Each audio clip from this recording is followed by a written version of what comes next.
Assalamualaikum warahmatullahi wabarakatuh. Perkenalkan, saya Renayanti Rambe dengan NIM 25043061. Saya Uma Khairani dengan NIM 25043074. Di sini kami akan menjawab pertanyaan berdasarkan referensi materi yang telah diberikan. Berdasarkan materi tentang file Ethical Judgment by Manager, jenis pelanggaran etika yang dilakukan oleh manajemen PT Aquatech ada 3 macam, yaitu yang pertama, manipulasi data operasional. Manajemen secara sengaja memasukkan pengguna yang sudah tidak aktif sebagai active users dan mengubah algoritma forecasting untuk menampilkan proyeksi keuntungan yang lebih tinggi. Ini merupakan pelanggaran karena data dan keuangan digunakan untuk menipu investor, menciptakan gambaran kinerja yang tidak sesuai kenyataan. Yang kedua adalah tekanan manajemen terhadap tim data dan IT. CEO dan CFO memaksa tim untuk memodifikasi KPI untuk merusak independensi profesional, mendorong staf untuk melakukan tindakan yang tidak etis demi memenuhi target perusahaan. Yang ketiga adalah menyajikan informasi yang menyesatkan. Investor menerima laporan dan proyeksi yang tidak akurat. Ini merupakan bentuk penipuan karena keputusan investasi dilakukan berdasarkan data yang telah direkayasa. Mengapa manipulasi data non-keuangan adalah pelanggaran etika serius bagi profesi akuntan? Yang pertama adalah karena metrik non-keuangan mempengaruhi penilaian kinerja dan valuasi. Dalam startup, trik seperti active users dan proyeksi yield menentukan pendanaan dan valuasi. Jika dimanipulasi, keputusan ekonomi investor dapat tersesat. Kedua adalah melanggar prinsip akuntabilitas dan integritas sistem informasi. Akuntan wajib menjaga keandalan data, baik finansial maupun non-finansial. Manipulasi algoritma dan KPI melemahkan kepercayaan terhadap keseluruhan sistem pelaporan perusahaan. Yang ketiga adalah merusak kepercayaan publik terhadap profesi. Profesi akuntansi berperan menjaga objektivitas dan kejujuran dalam penyajian informasi. Ketika akuntan berpartisipasi dalam rekayasa data, reputasi profesi ikut tercemar. Menjelaskan bagian B, yang pertama tuh hak informasi.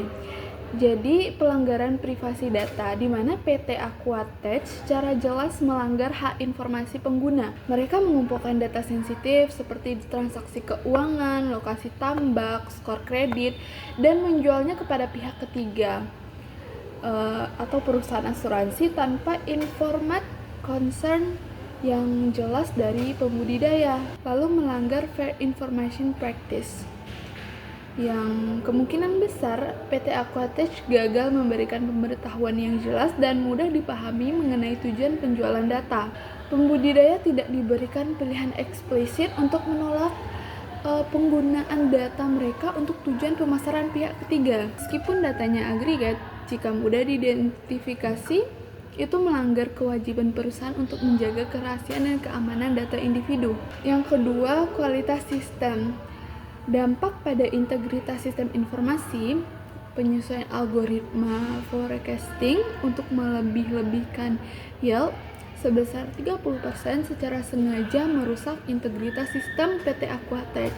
Jadi integritas data, yaitu data output tidak lagi mencerminkan data input historis atau realitas lapangan, atau keandalan sistem di mana sistem tidak lagi menghasilkan informasi yang dapat diandalkan untuk mengambil keputusan internal. Lalu melemahkan standar kualitas data akuntansi. Akuntansi membutuhkan data yang akurat, valid, andal, dan timely. Ketika algoritma yang mendasari proyeksi keuangan dimanipulasi, ini secara fundamental melanggar standar kualitas data. Akibatnya informasi keuangan yang dihasilkan dari sistem tersebut, misalnya penilaian aset, proyeksi arus kas, menjadi menjadi bias dan tidak sesuai dengan standar kehati-hatian yang harus dijunjung tinggi. Kemudian, mengapa ergonomi dan workplace design adalah isu etika yang harus diprioritaskan? Yang pertama adalah karena melindungi kesehatan dan keselamatan karyawan. Penggunaan perangkat murah dan tidak ergonomis menyebabkan risiko carpal tunnel, kelelahan, dan cedera. Perusahaan berkewajiban etis menjaga kesehatan fisik pekerja. Yang kedua adalah mengurangi teknostres dan burnout. Beban kerja 7 hari seminggu dan onboarding menyebabkan stres teknologi dan kelelahan mental. Ini melanggar prinsip kesejahteraan karyawan atau quality of life. Yang ketiga adalah menciptakan lingkungan kerja yang berkelanjutan. Desain kerja yang buruk mengurangi produktivitas dan meningkatkan turnover.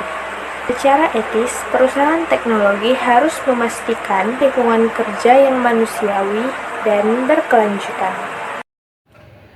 Lalu yang kedua, 3 rekomendasi kebijakan untuk memitigasi risiko etika. Yang pertama itu kebijakan data governance IP compliance.